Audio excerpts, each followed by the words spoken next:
Sherman here, episode number 3, Leave a Legacy.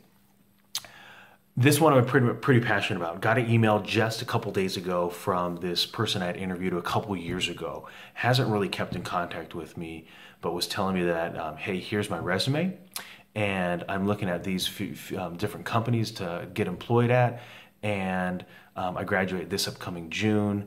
Would you be able to help me out? And my first response was, oh, sure, I'd love to help you out.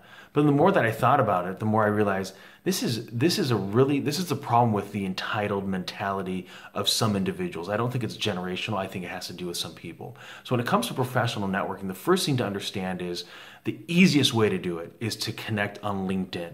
So first, connect with that person that you are trying to establish a business relationship with, link in with them, and then do your own homework. Find out who their connections are. If you're looking at getting specific businesses, ask for the introduction.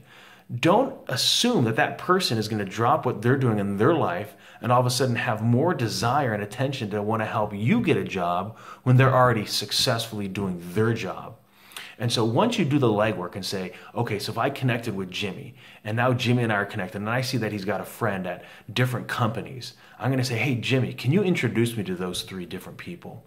At the same time, if it's been a number of years since the last time you actually engaged with that person, before you ask for something, give value. At least connect, at least check in. Hey, how's it going? I saw you got married. I saw you got a new job change. I see that you got promoted within your company.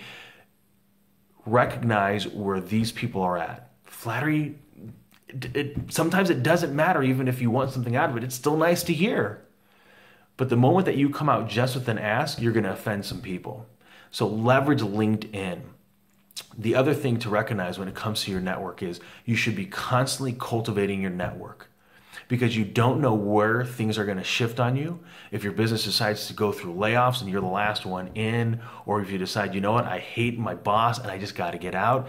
If you do not engage with your network on a regular basis, then how can you actually ask for any help or any direction or any mentorship or even just motivation if you don't give something back to your network?